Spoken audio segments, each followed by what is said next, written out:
Hello, students. I want to say it's good to see you, but I'm going to resist that because I don't see you. So I guess I should say it's good that you're seeing me. You know, old habits are hard to break. Preachers, in particular Baptist preachers, are typically glad to just be wherever they are. I heard about one such preacher, maybe you heard about him too, and he was in the habit of doing that every time he preached or spoke somewhere. He stood up in front of the congregation, and just the first things that automatically rolled off of his lips were, "I'm glad to see you today," or "It's good to be with you today." He learned that he had to break himself from that when he went to preach one night in a prison. He looked out over that congregation of inmates, and as his habit was, the first thing that just kind of came out of his mouth was, "I'm glad to see each of you."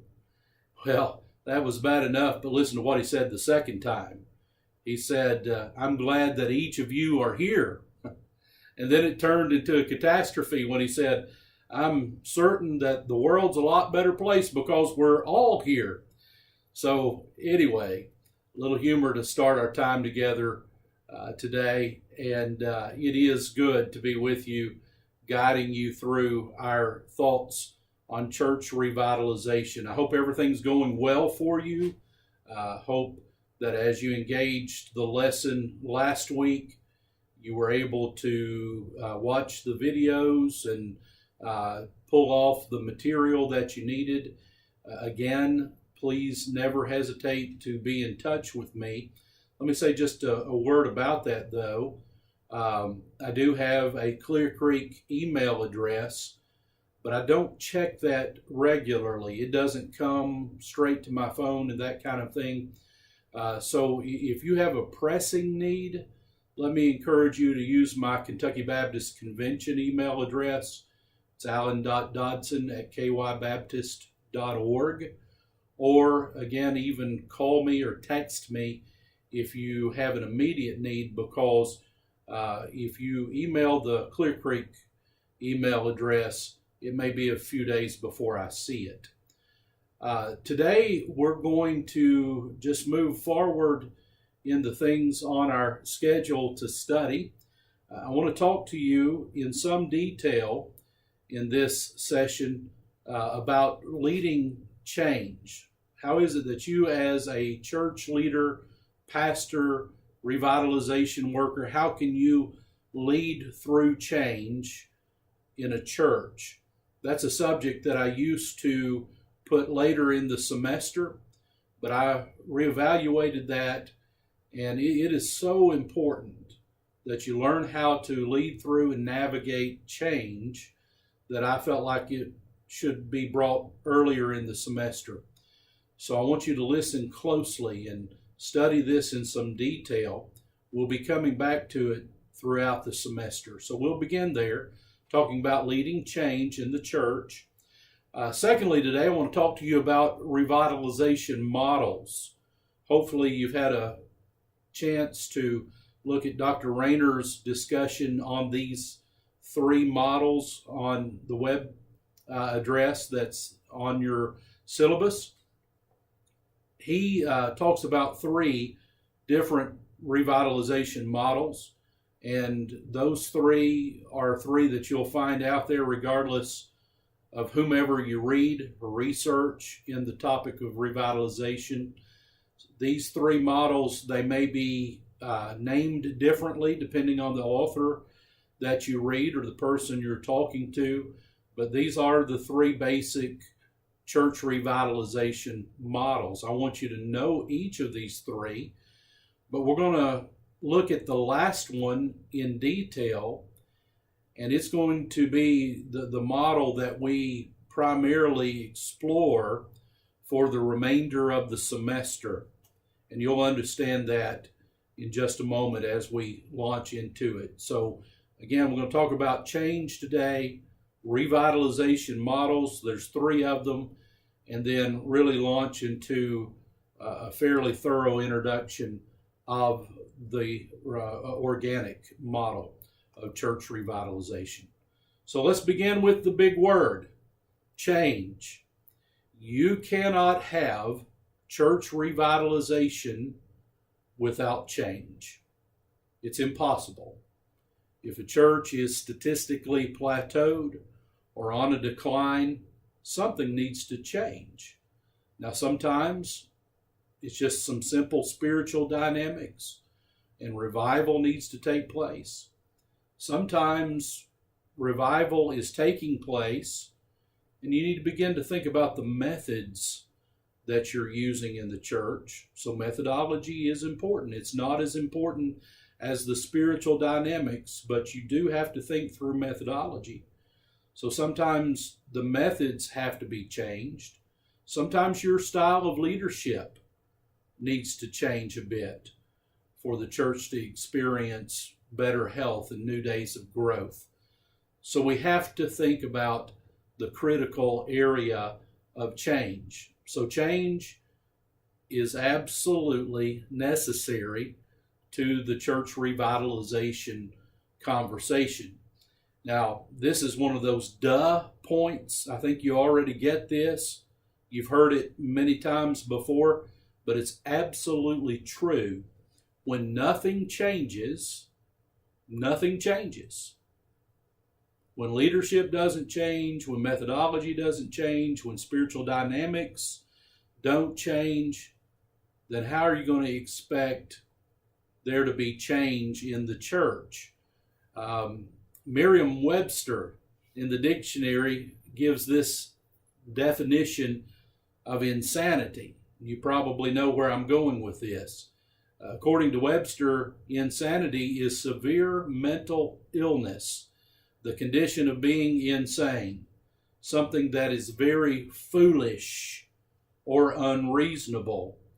Well, in leadership circles, there's a definition of insanity, and it bears with that last part of Webster's definition, something that's foolish or unreasonable.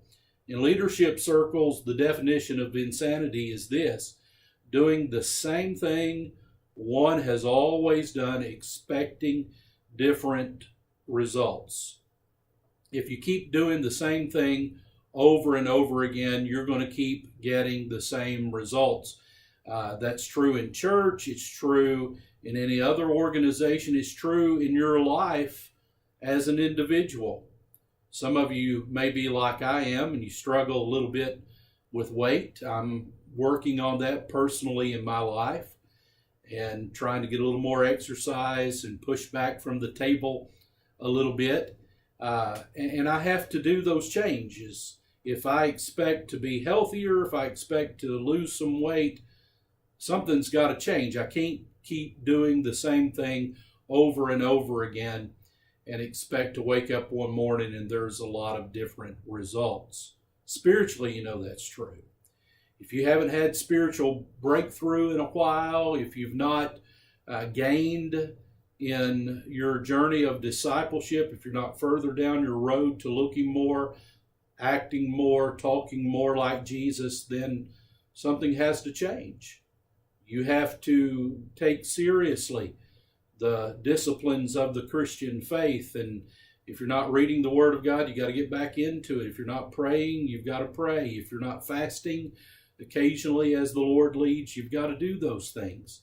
You get it. I could go on and on about it, but I think everybody understands that if you want different results, something has to change. So doing the same thing over and over again, expecting different results, really is insanity. It reminds me, if you've ever seen a little hamster in a cage, you've probably seen those before, or maybe you've had the misfortune of having one in your home with your children, that kind of thing. Those little hamsters, they're there in that cage, and to get them some exercise, people will put in those little wheels.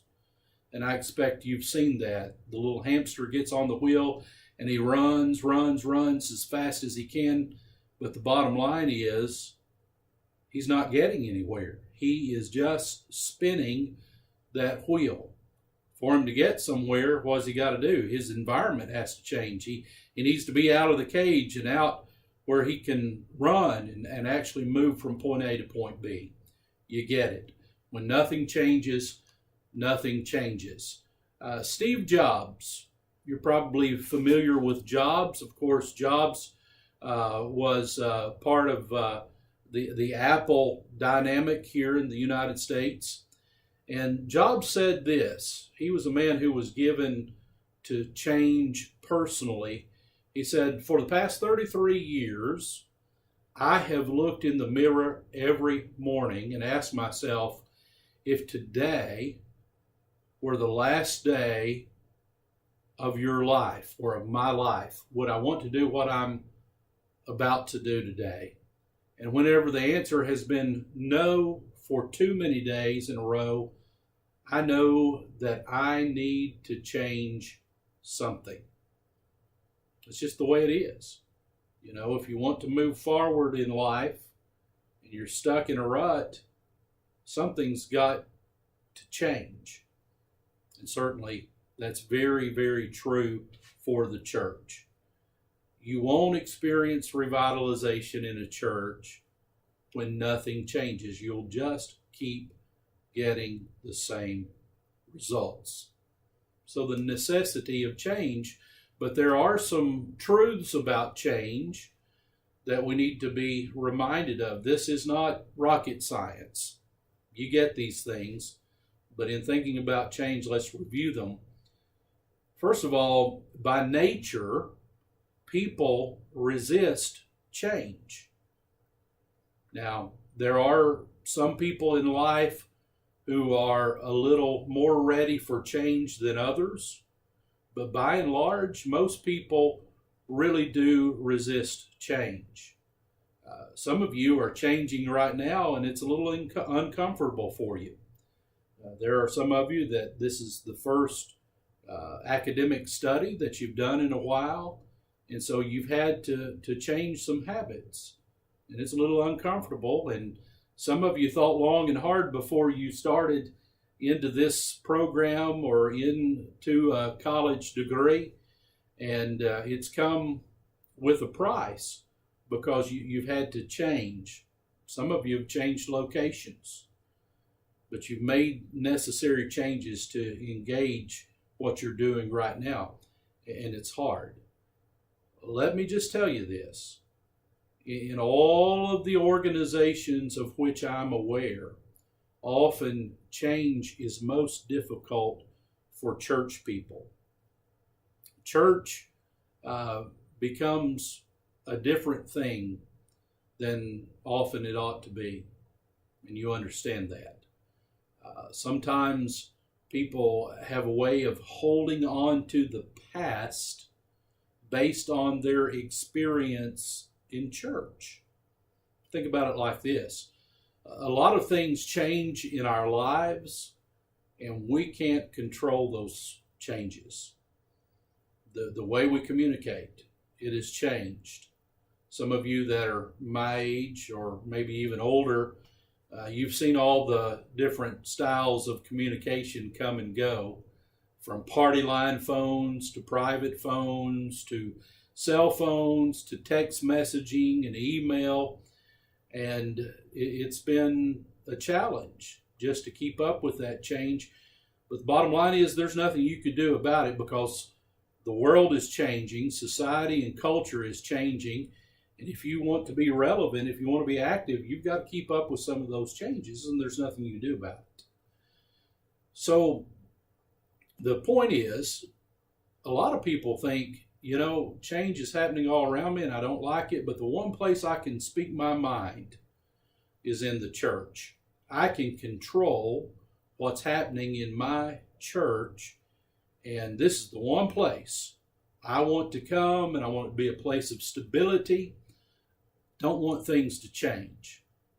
And so a lot of people that just accept the changes that are going on around them, whether they think this consciously or subconsciously, the thought's in there somewhere that the church is the one place that does not have to change. And so in a lot of churches, people are resistant to change, and they demonstrate that resistance in a way that they don't anywhere else.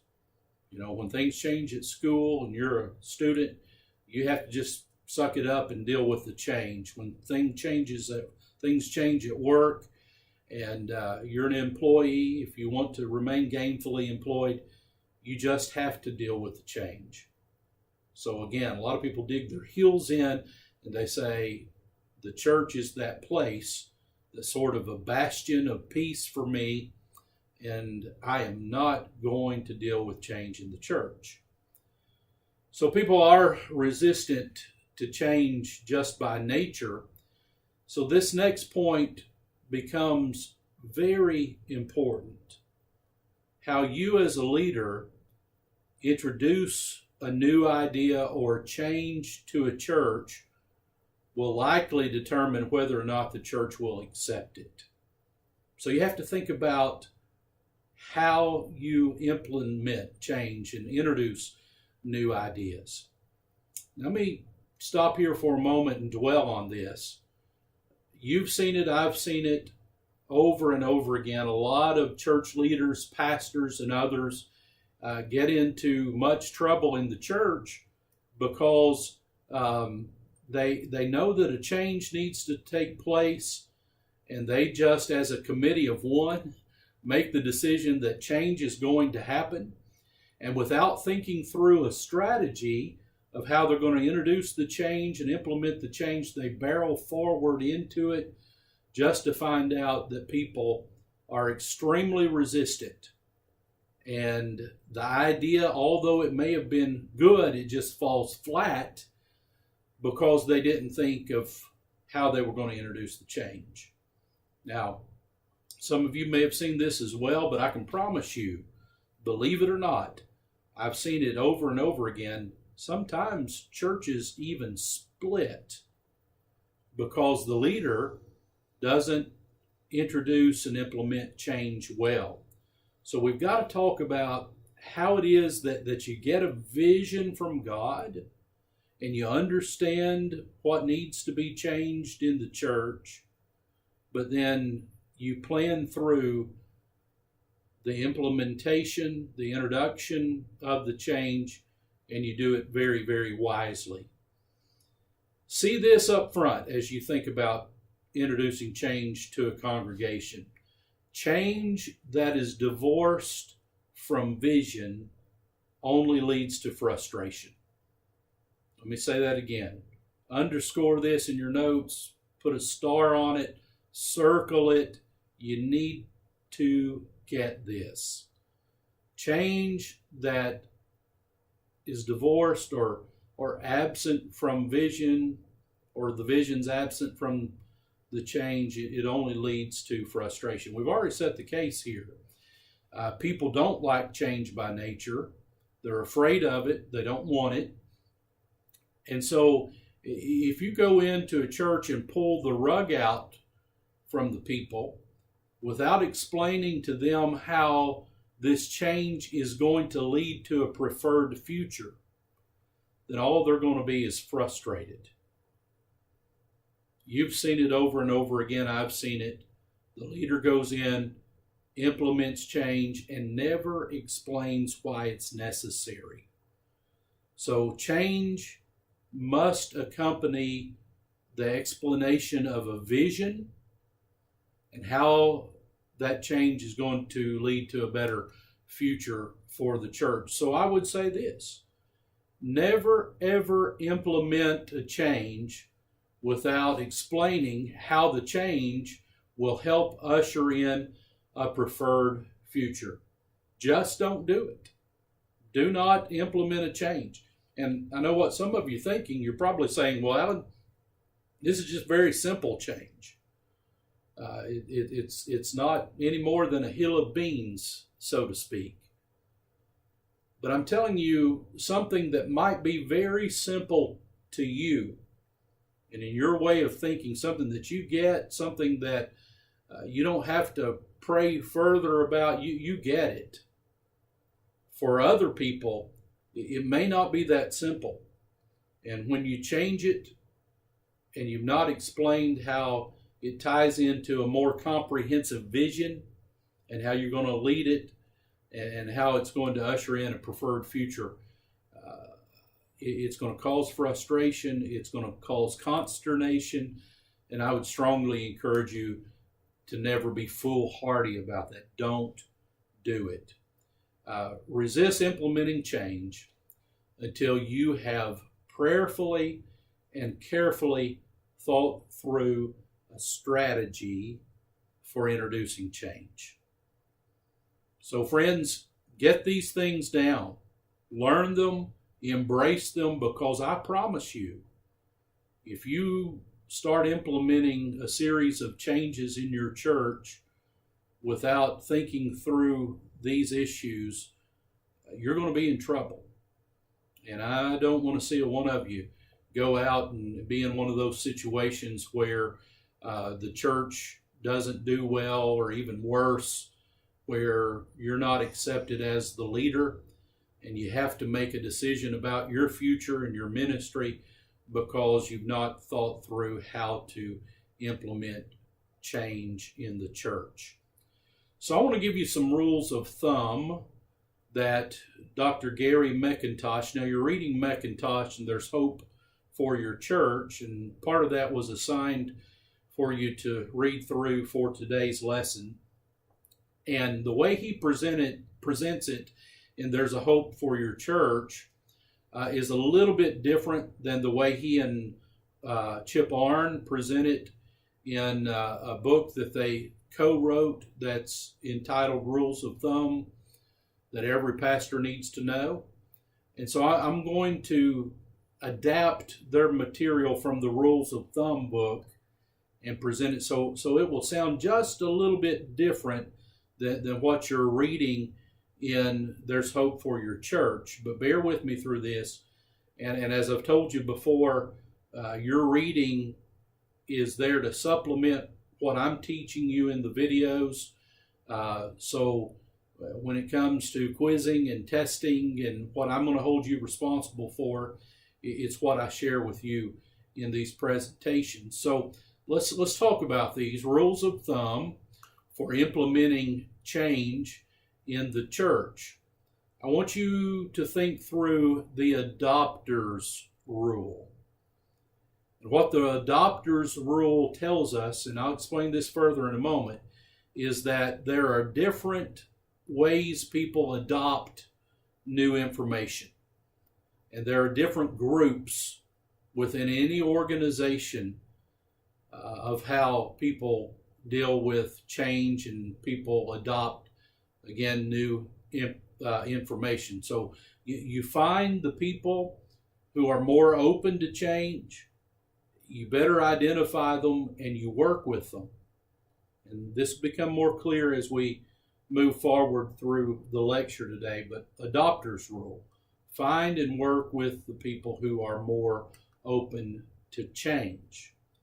Let me introduce you to the short-term change rule. By the way, we're going to go back to number 1 in just a moment. We're going to flesh that out in a lot more detail. Now, the next few, I'm going to give them to you on this slide and address them for a few moments, and that'll be it. But we're going to go back to number 1.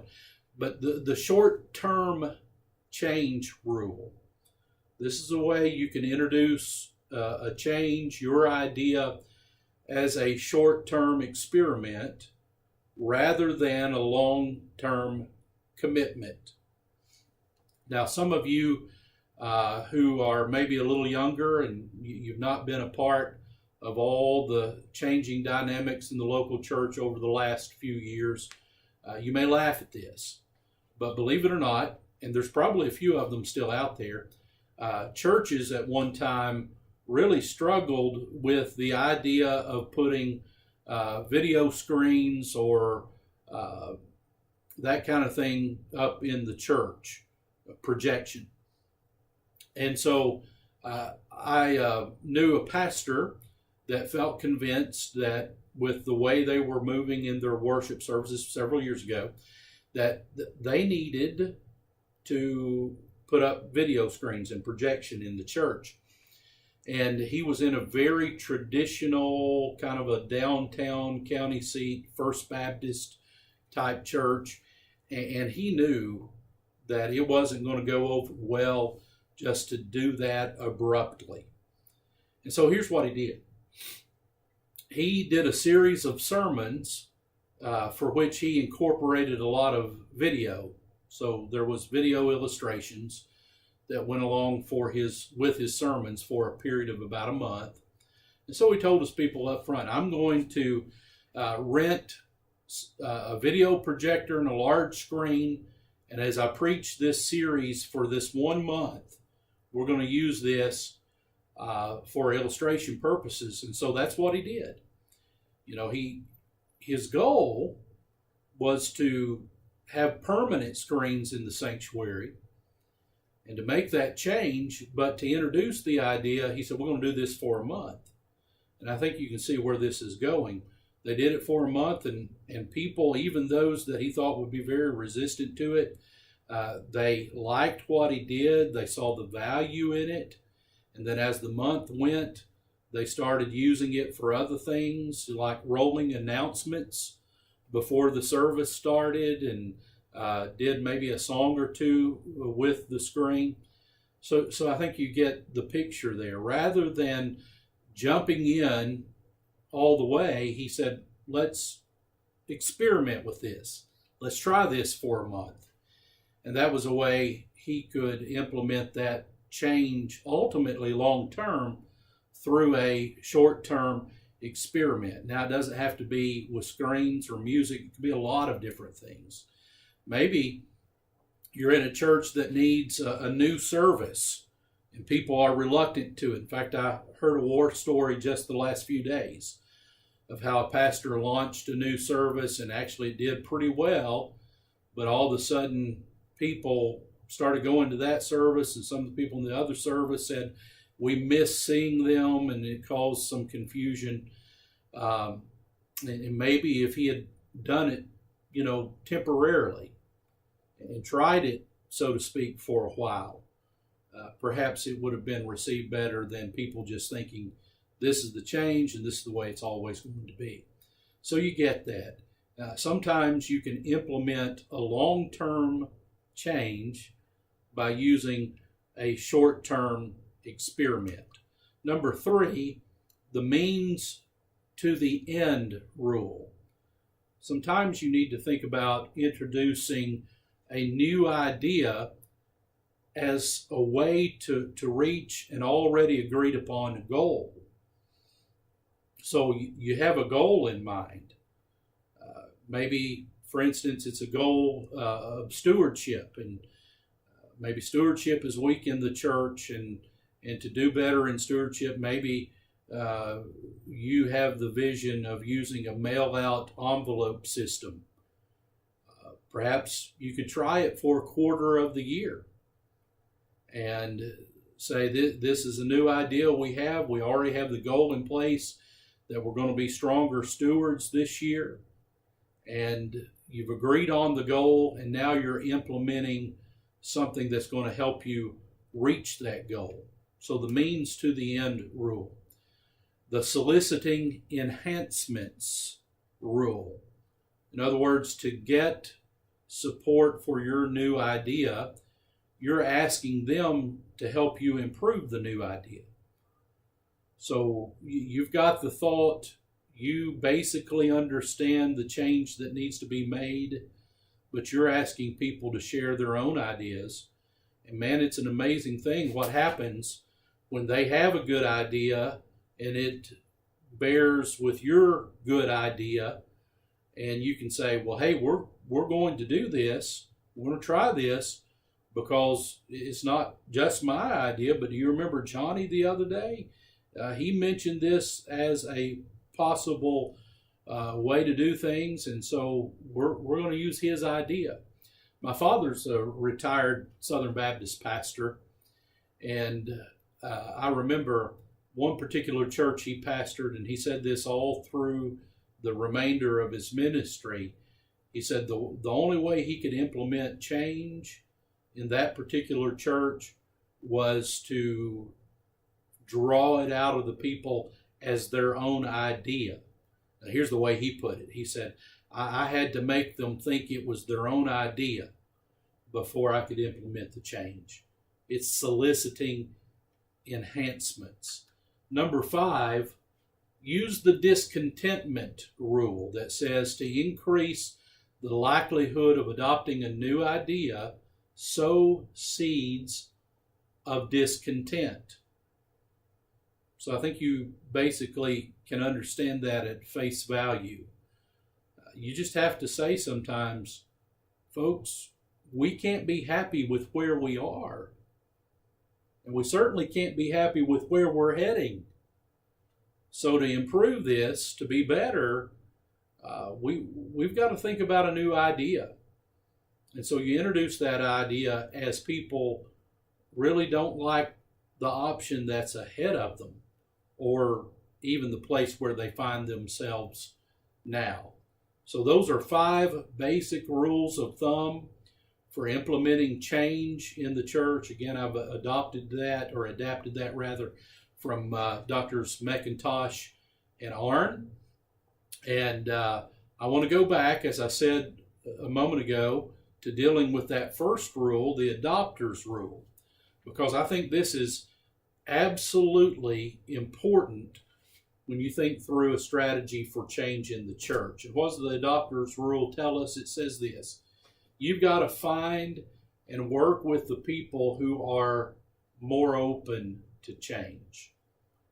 Now, I promise you this, based on what we said earlier, the fact that most people don't like to deal with change, and especially in the church, because they think that the church is that one place that doesn't have to change, you're not going to have any problem discovering the people who don't want change. But what you've got to give some effort to is discovering the people who are more open to change, and you really have to work with them. As an aside, let me say, there was a seminal book that was written many years ago by Robert Coleman, and his book was The Master Plan of Evangelism. The gist of the book was this: Jesus had a plan of evangelism, and it bears out in the Great Commission, because in the Great Commission, Jesus told us to do what? To go and to make disciples. Now, this is in parentheses here, so this doesn't cost you anything, but remember that your goal is to not just lead people to faith in Jesus Christ and get them to the pool of baptism and sign them up as a member of the church. You know, frankly, that's led us to a very bad place in Baptist and evangelical life. Just leading people to Christ, or think that we've led people to Christ, getting them baptized, getting them lettered up with the church. But the goal of evangelism, again, as Christ expressed in the Great Commission, is to make disciples. Well, back to Robert Coleman, that's the premise of the master plan of discipleship, to lead people to faith in Christ and to pour into them in an effort to make disciples. That's what Jesus did with the apostles. Now, when you think about the work and the ministry of Christ, you can think about it in concentric circles, the way he worked with people. There were the crowds, the multitudes that would come and hear Jesus. There was a smaller crowd that would really listen closely with Jesus. And then there was a committed crowd that extended beyond the apostles and the disciples. But bottom line is, there was a nucleus. There was that small circle of 12 men, 12 called out apostles, in whom Jesus really poured himself. So Jesus knew the value of this. He knew that if his movement was going to make a difference on planet Earth, he really had to invest himself not in the multitudes. He taught the multitudes and he loved the multitudes and healed people from within the multitudes, but he invested himself in a small, committed core group of men who ultimately took the gospel and changed the world with it. So if Jesus would employ rather a tactic or a strategy like this, we need to think through it too. And so sometimes in the church, you've got to seek out the few that you're really going to explain yourself to.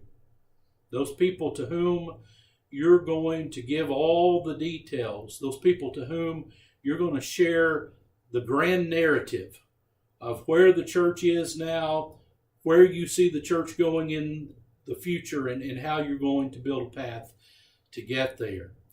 And you've got to be very clear that that path is going to include some changes.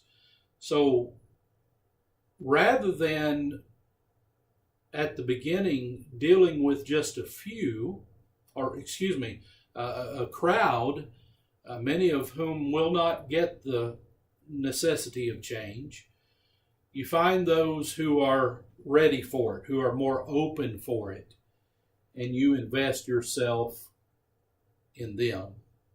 So the rule here, when you think about it from the world of leadership, this isn't just biblical or spiritual leadership, but in leadership in general, the rule finds its origin in what the fields of business and marketing call the diffusion of innovation. Now, that may sound like Greek to you, but I think you'll understand it by the time we're finished today.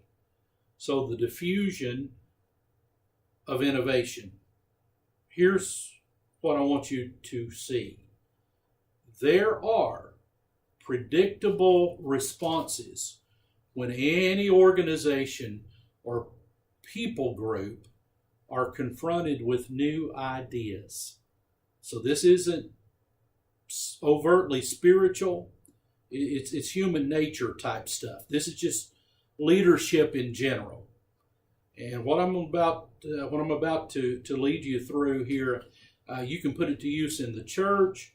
If you're bivocational and you're in the business world, or maybe you're an education leader in your other work, you can put it to work there. Whenever you're working with people, there is this diffusion of innovation that you need to think through, because there are groups of people that respond to new ideas a different way. So I want you to notice here the bell curve. You'll look at it from left to right. There's a small grouping over to the left, and then it grows up to the bell top in the middle, and then it goes back down on the ends. And so the bell curve is a helpful illustration to assist us in understanding this thing called the diffusion of innovation. Well, in any organization, in any group of people, there are what we would call the innovators. The innovators are those who are eager for change. Now, I know what I told you earlier, and it's true. Most people resist change, but you know, there's a few weird people in the world. You've heard the old saying, right? Everybody's weird but you and me, and I'm beginning to have my doubts about you. Well, there really are a few people in the world that defy the rest of society's distaste for change. They're the innovators. They're the people that's always looking to and for the next thing.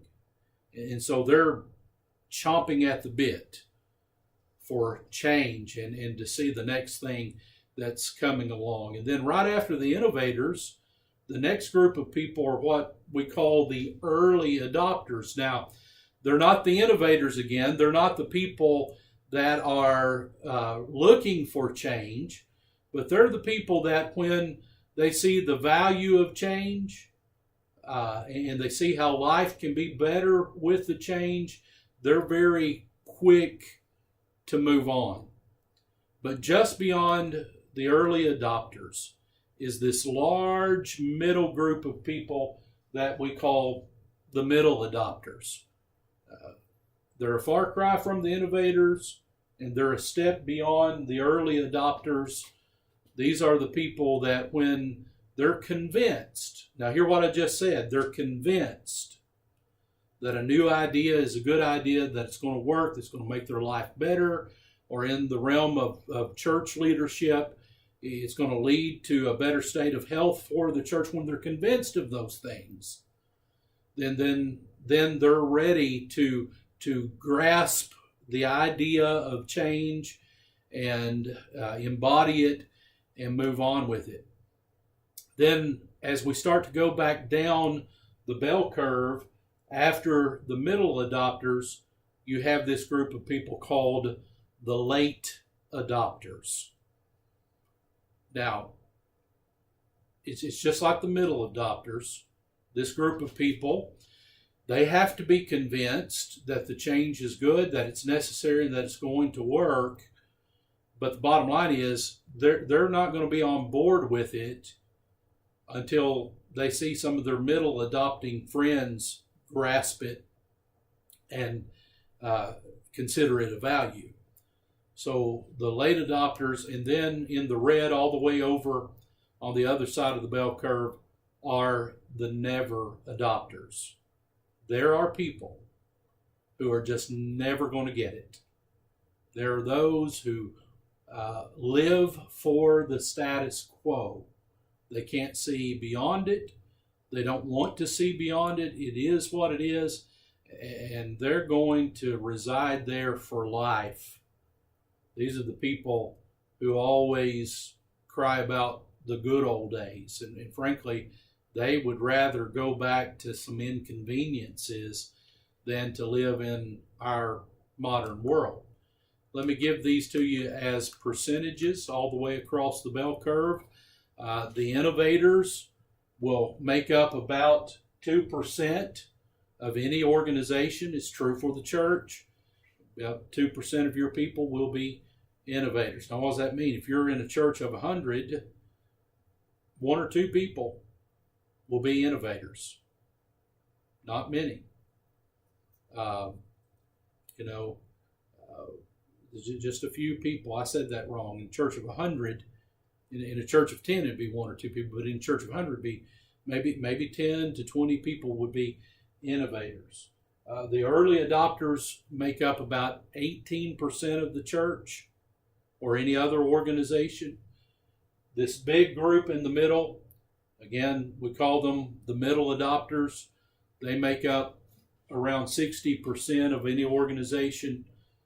The late adopters, 18%. The never adopters, more like 2%. So you'll see that the never adopters and the innovators are about equal. Now, this is not hard and fast. Let me make sure you understand that. In fact, some of you are looking at this right now and you're saying, well, Alan, you just don't know my church experience. You don't know the church that I'm serving, because I promise you we have more like 20% of never adopters. Well, you probably don't. It may feel that way. You may think that way, but you probably have something that looks a little more similar to this. Notice I said a little more similar. These aren't hard and fast, but you'll find out throughout the course of your life of leadership and ministry that most organizations look just about like this. So you've got from innovators to early adopters, middle adopters, late adopters, and then the never adopters. Now, I've said a lot about them already, but let me give you some defining things, some sentence observations or definitions of each of these groups. Sometimes a couple of sentences in these. So innovators, let's go back to them. They're the dreamers. And boy, aren't we thankful that every organization has dreamers. It was true even in the Exodus narrative. You remember in the book of Numbers where God had his people ready to cross over into Canaan land and to seize it and conquer it. And God told Moses to choose out 12 spies, one from each of the tribes of the people of Israel, and to go over, and they spent 40 days in the promised land. They brought back a report. Well, you'll remember that 2 out of 12 were the dreamers, Caleb and Joshua. They come back and they say, let's go right now. They were the kind of guys that were ready to charge the gates of hell with water pistols. Let's do this. We're able. God is with us, etc. So you see it even in the Bible. You have a couple who are chomping at the bit. I'll use that expression again, ready to go. They're the dreamers, the visionaries in the congregation. They get more excited about the future than past accomplishments. They're not worried about the past. Now, they might celebrate the past with you, and I would think they're thankful for a good past, but they're not going to reside in the past. They're ready for the next challenge. They're ready for the future. They're ready to move on. And then the early adopters, those are those folks who know a good idea when they see it. They're not going to see the idea. They have to be led to the idea. And their opinions are fairly well accepted by other people, and they are very influential in moving a church in a new direction. Now, what I just said about the early adopters is not necessarily true of the innovators. Some people, I want you to hear me clearly on this. You're lucky if you have a few innovators in your church, but here's what I'm going to promise you. A grand majority of your church is going to hear out the innovators. They're going to think about the suggestions of the innovators, and they're going to say those people have lost their minds. That's just true. Now, not so with the early adopters. The early adopters can be very influential because, again, they're not the ones that's gung-ho for the change like the innovators. But when they see it and they process it and they know it's a good idea, these people are folks that can really advocate for you as the leader as you're trying to implement change in the church, the early adopters. And then the late adopters are the last group in a church or any other organization to support a new idea. Now, I want you to get that. It's not that they won't ever support the idea, but they're the last group to do that. A lot of times they are the no voters. They may never acknowledge their acceptance of a change, but they'll eventually go along with the majority. So those are the folks that they're not even like the early adopters in that when they see it and they understand it as a good idea, that they just don't want change. They don't want it. And they're very hesitant to accept it, and they're probably even going to vote no if you have to vote on a change. But after a while, they'll warm up to it and they'll come along.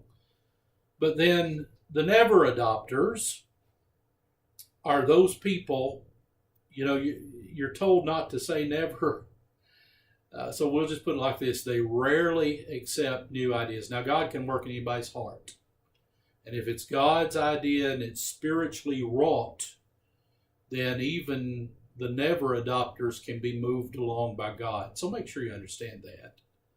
And I know that when we're dealing with things like this, it may have a political sound to it.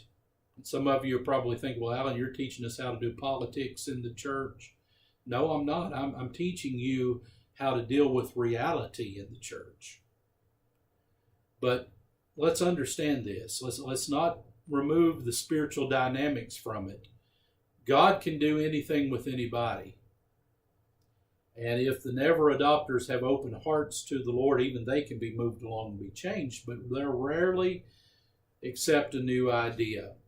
Their commitment is to the status quo. It's to the past. And here's what they'll do. they'll sow discord among the brothers.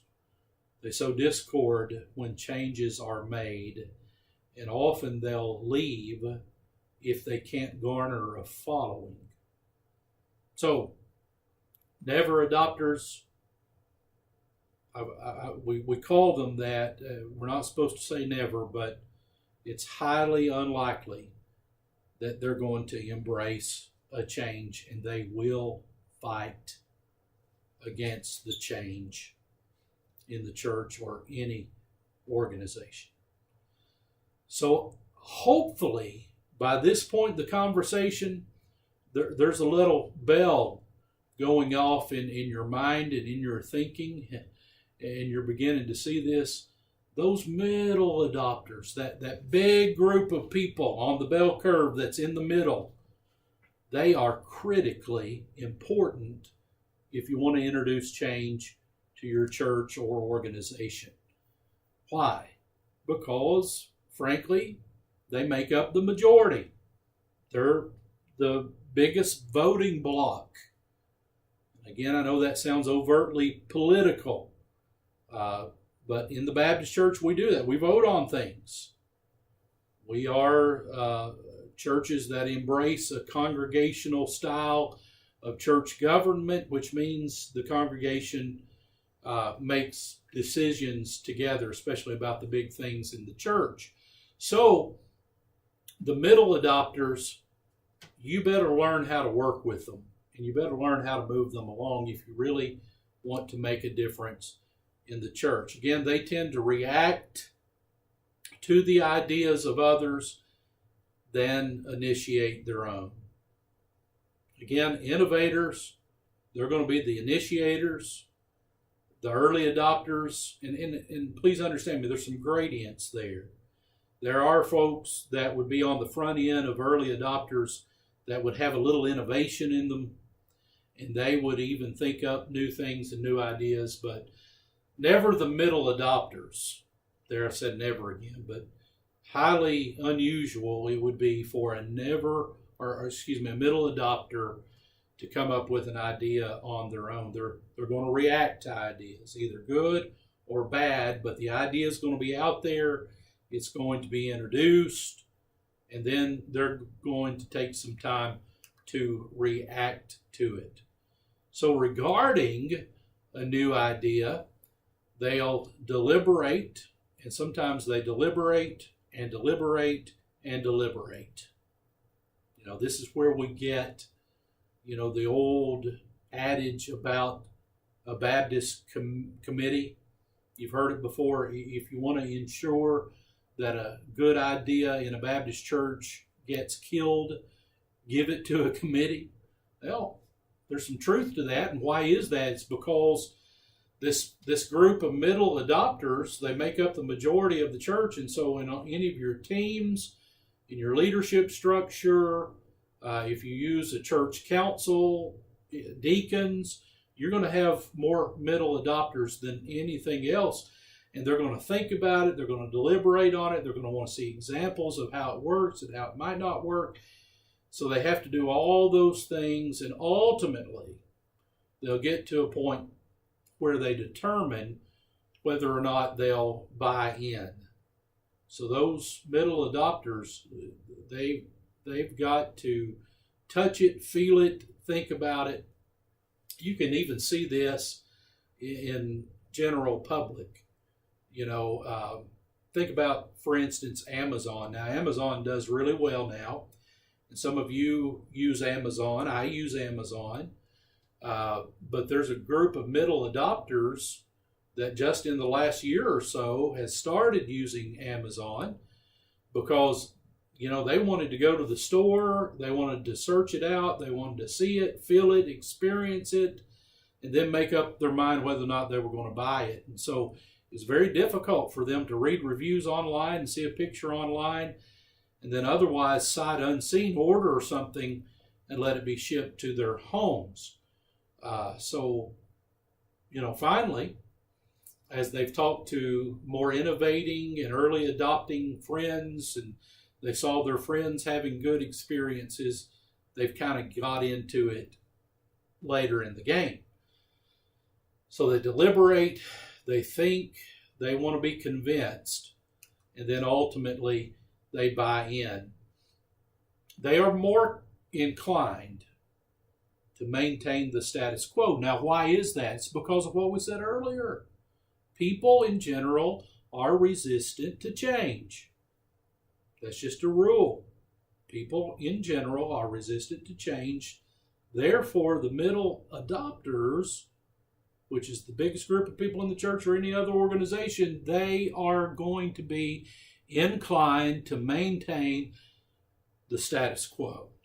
See, because unlike other things, in the church, it's really hard to know if something's really going to work until you experience it. And so they would rather have what they know and cling to it than a new idea that they've not tested out yet. So they're inclined to maintain the status quo.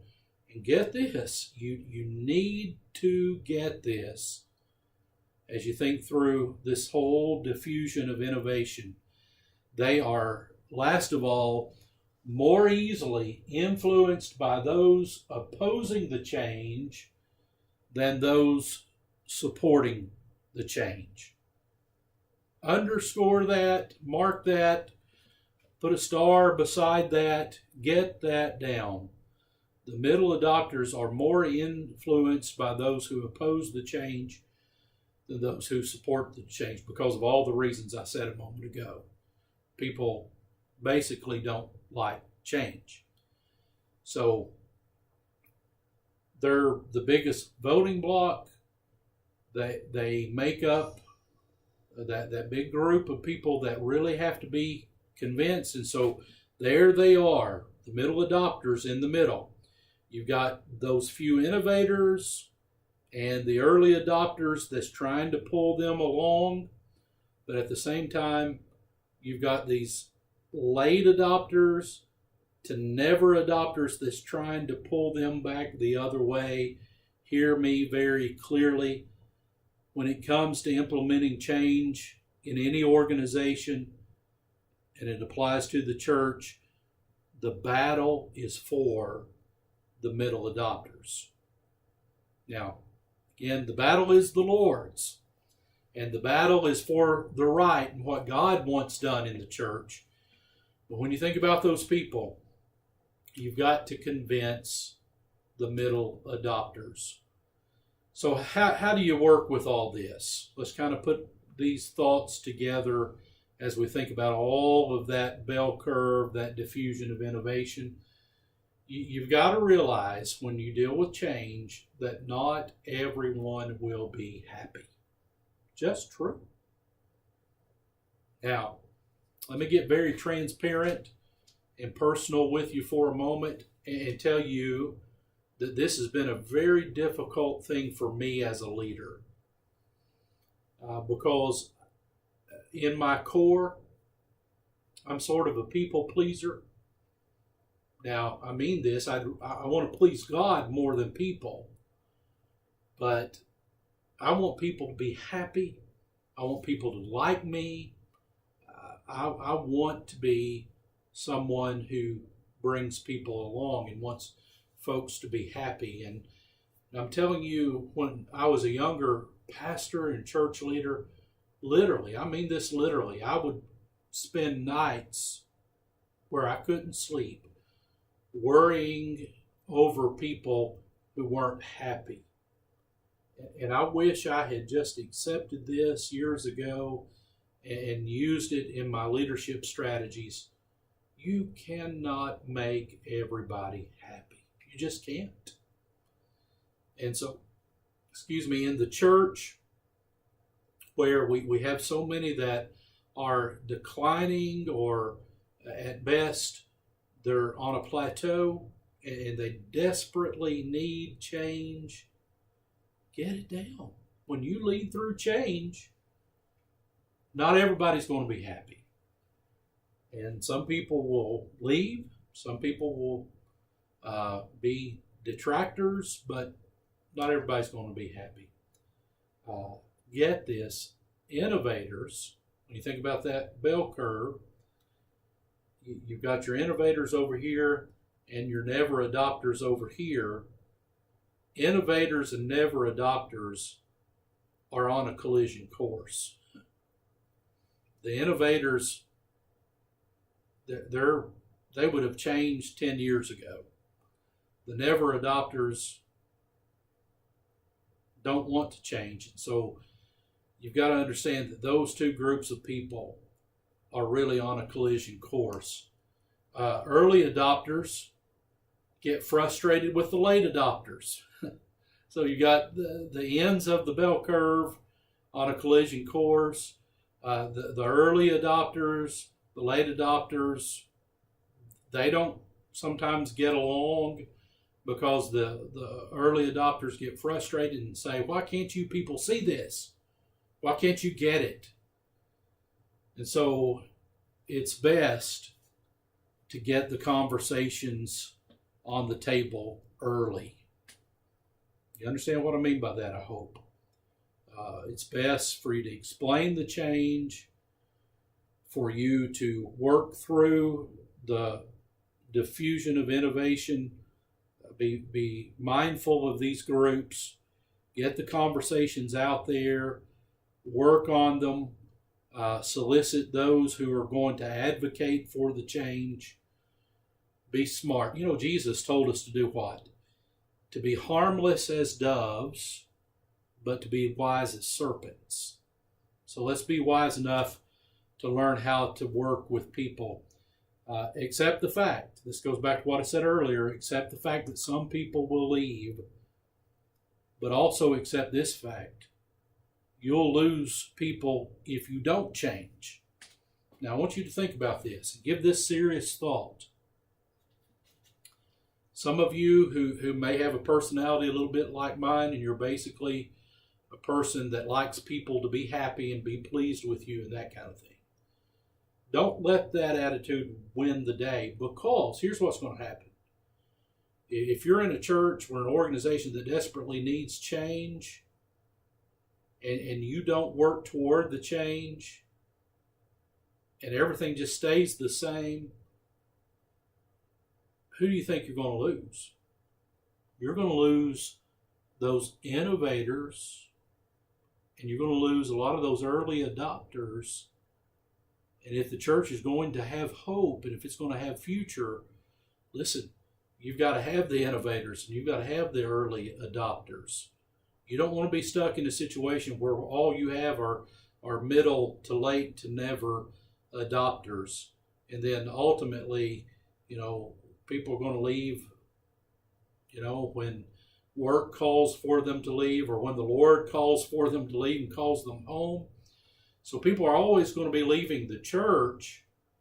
You want to make sure that you're not contributing to an early exodus.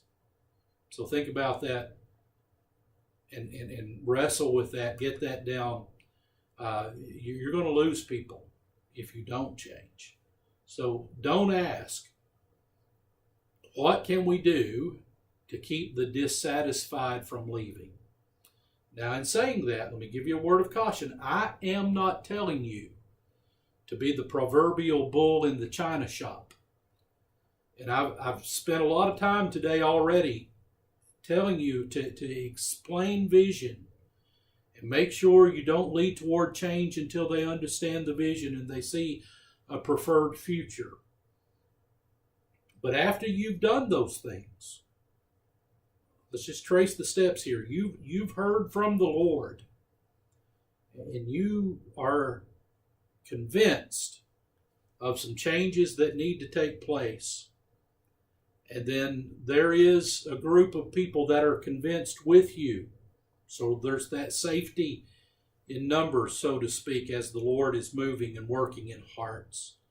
And you explain the vision, you help them see the preferred future, you help them see where the change fits into the vision path. At that point, you can't keep asking that question, what do we do to keep the dissatisfied from leaving? I hate to say this, and sometimes I hear other people say it, and I kind of bristle, but it's true. Sometimes in some of your churches, you need some blessed subtractions. People that are holding you down spiritually, people that are holding you down from moving forward, that dead wood needs to go. Now, let me say it one more time, because I don't want you to misquote me. Don't go out here and say Dodson said that we need to run people off from the church. That is not what I'm saying to you. I'm not saying that you take this and you go into a church and you're a battering ram or a wrecking ball, and with reckless abandonment, you try to bring about all these sweeping changes. And when you run people off, you say, well, don't let the door hit them where the good Lord split them. That's not what I'm saying to you. You do the due diligence. You bring people along. You pay the price in prayer and in spiritual disciplines. And then when you're convinced and you have people that are ready to advocate for the change, it's at that point you have to say, as we sing in the old song, though none go with me, I still will follow. So when God's convinced you, there come those moments when you have to say, if nobody else, then God can count on me. I think you get it. Ask this: which dissatisfied people would we rather lose? The never adopters or the innovators and the early adopters? I said it earlier, I say it one more time. If you're left with a church full of middle to never adopters, late adopters, listen, it's going to be a miserable place, and it might never see revitalization. Keep those things in mind. Make the early adopters your allies. They are generally fairly well respected in the church. You know, people know those people that don't just launch out without thinking, and people perceive them as to be well thought through individuals. And so there's a certain amount of respect that's there. And so they have a good potential to move the middle adopters along. And so you want them to be your allies because they're well respected in the church. Their words are typically given serious consideration, and their leadership is usually followed. So you want those early adopters to become your advocates, your allies. So I think you're seeing this. I said it earlier, I at least alluded to it. The battle is for the middle adopters. Those are the people you got to get, because again, what? They're the majority. You won't have to do much, if anything, to garner the support of the innovators and the early adopters. Again, the innovators, they're ready to change yesterday. Early adopters see the picture pretty quickly. You don't have to do much to convince those folks. The late adopters won't be convinced until they see the change actually work in the church. And the never adopters never adopt. So you remember that the natural tendency of everybody is to resist change. So you have to get ahead of the late adopters. I hope this is making sense.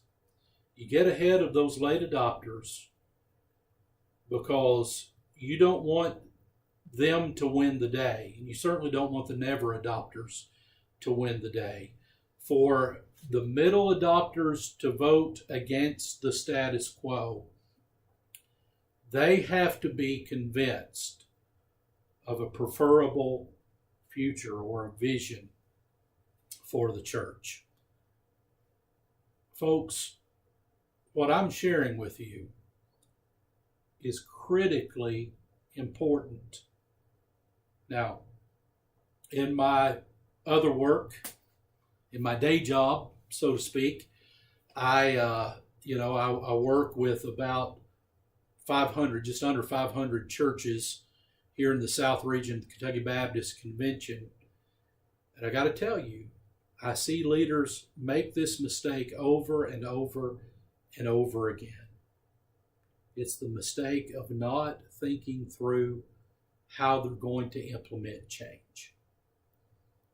I could give you a list of pastors right now that are in the crucible, and they're probably not going to make it in their current ministry situation.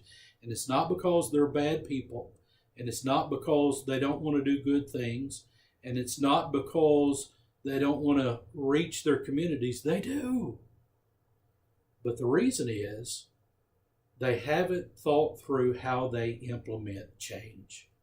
You may not like a word that I've said to you today, and you may be very resistant to this, and you might say, well, I'm going to pray about it, and if God says go, I'm going to move forward with it.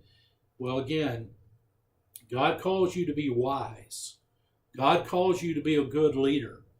God calls you to be a pastor, if that's your particular calling. And remember, pastor, poimen, in the Greek language, refers to that shepherd, the one who will shepherd the flock. And if you're going to shepherd the flock, you have to know your sheep. You have to know how to introduce ideas to your sheep. You need to know how to lead your sheep. So I would say, whether or not you like this material, or whether or not you believe in it, or some of you may say, well, what Dodson is saying today is a bunch of bunk. I'm telling you, if you're going to be a good shepherd, you've got to learn how to work with sheep. And the things that we've talked about today, and I'm sorry for getting a little preachy there, but the things we talked about today really just have to do with knowing the sheep and understanding how to be a good under shepherd. The good news is we've got the great shepherd, but we're called to be his under shepherds, and we better shepherd well. Leading through change. I want to introduce you, the rest of the material will go a little more quickly today, but I want to introduce you to 3 revitalization models, and then introduce you to the last model, which is organic revitalization.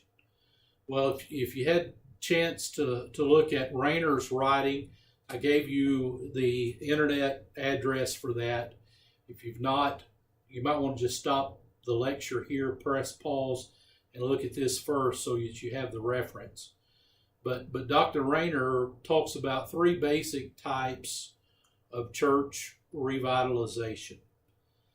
And I will adopt and adapt his material here.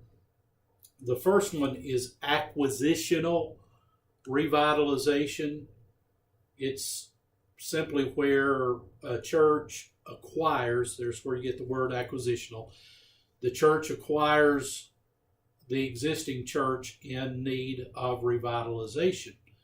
So sometimes the doors of the existing church are already closed, or sometimes they're closed for a season, and then the stronger church reopens, possibly with even a new name, but definitely with new leaders, the church that was struggling. The success rate is high because both foundational issues when it comes to revitalization are addressed. The leadership issue is addressed, and the behaviors issue is addressed. Remember what we looked at last time with the words of Haggai, the prophet, and how we saw in Scripture that for the rebuilding of the temple there in Jerusalem, the right leaders had to be on board, and the people had to change their behaviors. So acquisitional revitalization is highly successful because the big boy basically comes into town. It's kind of like the old Western where the new sheriff comes. You know, Wyatt Earp has come into town, and he's going to just do his business, and he's going to clean the town up, and things are going to change. Well, it's kind of the way it is. And I don't want you, by what I just said, don't get a negative opinion about this. God uses this.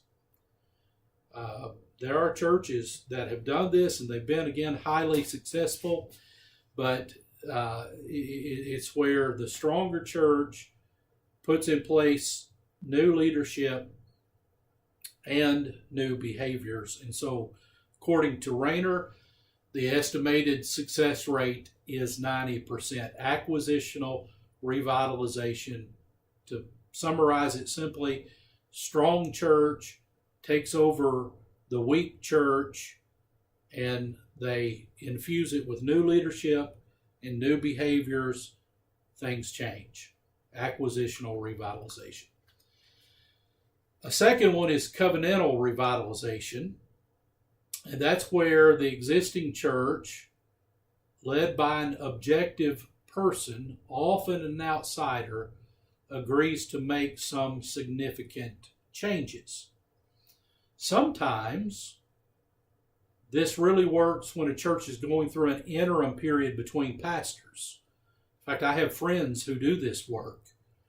Rusty Ellison, who formerly was the CEO of Crossings Ministry, which is an agency of the Kentucky Baptist Convention, and then retired as pastor of Walnut Street Baptist Church in Louisville.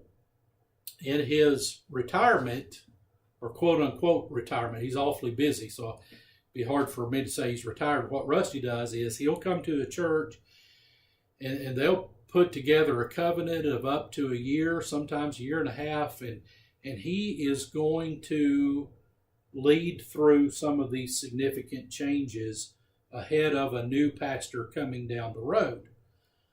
So the existing church is led by an objective person, often an outsider, who agrees to make some significant changes. The leadership literally signs a covenant, and the congregation affirms the covenant. This is what we're going to do. We're going to give this person latitude to lead us in the implementation of changes. Existing members and leaders agree to behavioral changes. We're going to do this. We're going to push through. We agree to the changes. Success is somewhat high because one of the two foundational issues is addressed. And what is it? That's behaviors. There may not be new leaders on board. There's a strong leader that's there for at least a season, but behaviors are definitely being addressed, and Rayner estimates the success rate with this to be about 40%. Now let me show you the third one, which is organic revitalization. It's the most common approach taken today. And because of that, those of you who are going to be leading through changes and revitalization in your church, this is the model you're going to have to know because it's common. And you'll understand this more in a moment. The church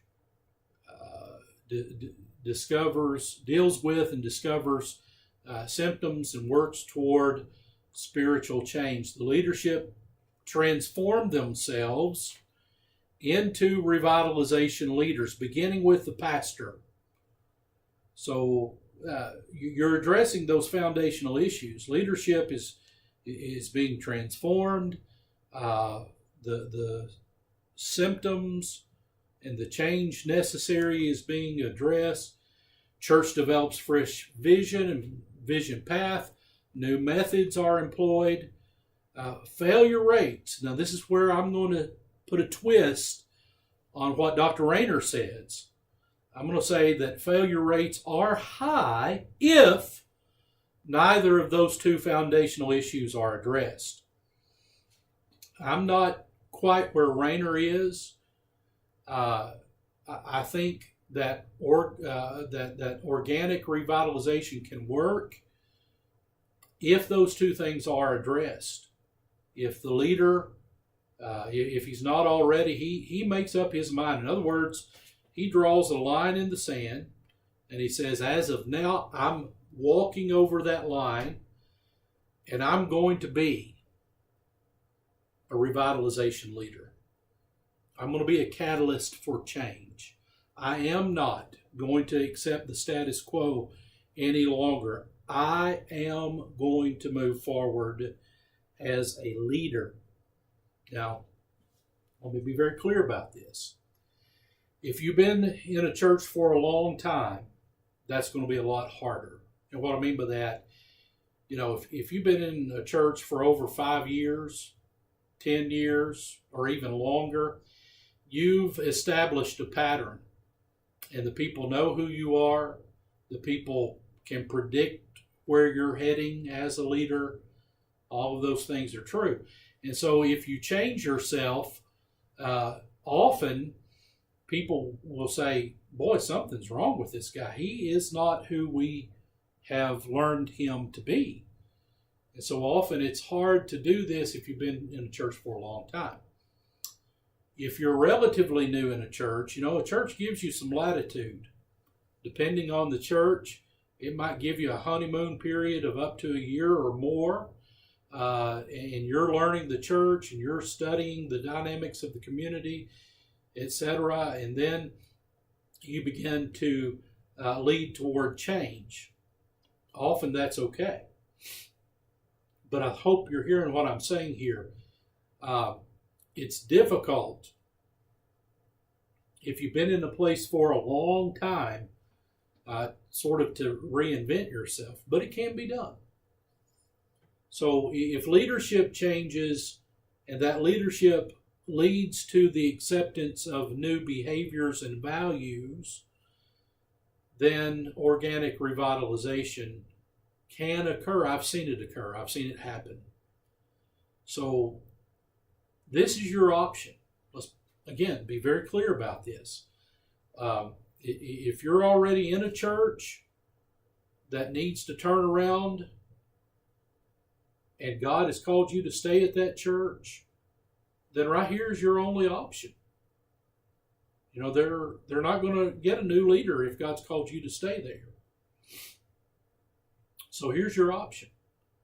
If it's a church that won't give itself up to another organization coming in and taking control, and frankly, let me just tell you, not many churches will do that.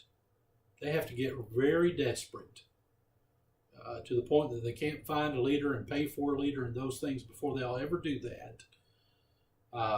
So if that's where the church is, it's not going to see acquisitional revitalization or even covenantal revitalization. Here's the option. I hope you see this. In the current church where you're serving, again, if God has called you to stay there and to be there and to lead them through change, you better learn organic revitalization. Now, again, while Dr. Rayner and others may not be very optimistic about it, I am, because I do see it work. So that's what we have to work with. That's what we have.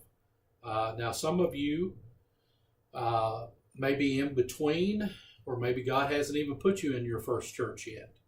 And so you can be, covenantal type leader. And you can go in saying up front, God's called me to be your pastor, and I'm glad to come, but hear me and hear me well. If I come, we're going to work on some changes. So regardless, what we're going to deal with the remainder of the semester, you've got to have in your tool belt if you're going to work with the church through revitalization. So some basic steps in organic revitalization, or even covenantal. You're coming in and you're agreeing whether or not you formalize a covenant or not. You're coming in and you're agreeing that you're going to be a change agent. The church has to make a commitment, number one. The church has to say, we're ready to do this. We're tired of where we are. We don't see a clear path forward where we are. We're going to make some changes. Then you bring together a vision team. And again, I'm just introducing this to you. We'll talk in detail about this the next few weeks. But church makes a commitment vision team that represents sort of a cross section of the church, comes together to work through the process. And then that team works through what I call the 3 big questions. Anytime an organization needs to turn around and be revitalized, they've got to answer question number one: where are we? Now that may sound like, again, a duh type issue to you. Everybody kind of knows where we are. You'd be surprised. It's kind of the frog in the kettle syndrome. You've heard of this, I suspect. You know, you can get a frog which is amphibious and put it down into a cool kettle of water, and it's just going to sit there in the water. And then if you raise the temperature of the water incrementally, the frog won't feel the changes going on around it, and it'll literally sit there in that water until it scalds and boils itself to death. And so sometimes churches are like that. Things are changing and the church is on a downward spiral and they don't even know it. And so you've got to convince them that they're not really in a good place. You've got to answer the question, where are we? Where are we going? That's the vision question.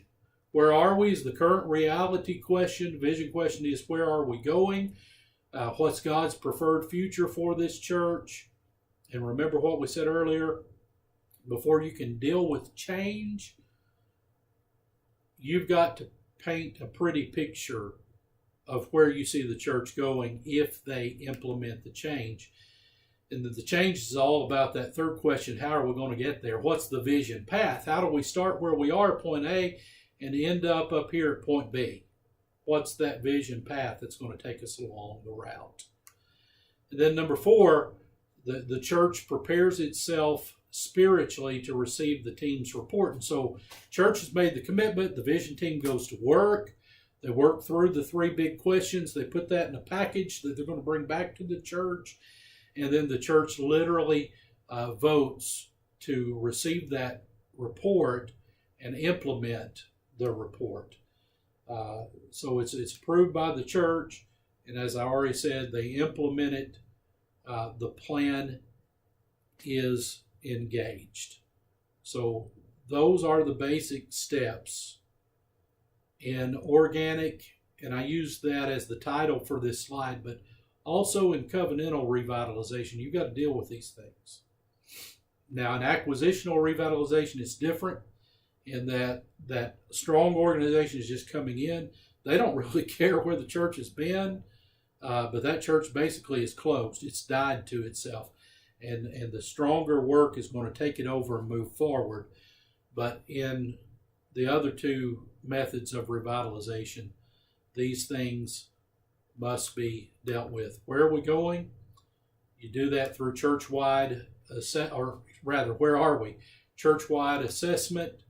I'm going to go back over this in details later, but to answer the question, you use some of these tools that I'll introduce to you next week: community demographics, vital statistics, building and ground study, secret shopper, inventory of historical events.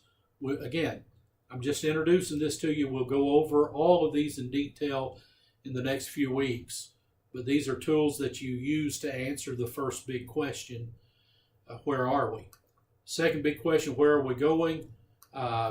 You can use a consultant like myself to work with the pastor if the church has a staff and the visioning team. Or here's what I hope is that you're equipped to do what I would do as a consultant, that you have the tools in your arsenal to go in and just go right to work with the visioning team. You develop a new vision statement, which is a clear, concise, compelling, those 3 C's, clear, concise, compelling word picture of God's preferred future for the church. And then you deal, last of all, with how you're going to get there. You have to have a mission statement. There's a difference between vision and mission. We'll talk much about that in the weeks ahead. So you have that mission statement that accompanies the vision statement, core values, and a vision path. Objectives, you got to have some goals and some methods of evaluation to put in place.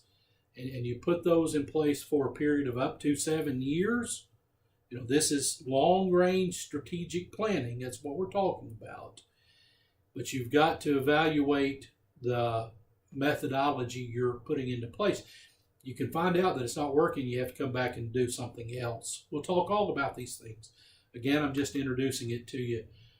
Team brings back a final report to the church. Church engages the plan, and then the consultant coaches as needed. If you use a consultant like me or one of my colleagues, or again, my real hope is that you're equipped to go into the church and do this. Well, we've been together today for about an hour and a half, and that concludes what I wanted to share with you. Hope that you have a good time in dealing with this material. I know that when I introduce things quickly like I have here on the end, it can seem a little bit like drinking water from a fire hose, but I promise you in the next few weeks, everything that I've gone over quickly toward the end of the lecture today will flesh out. So God bless you in your journey to become a church revitalizer. We'll see you next week.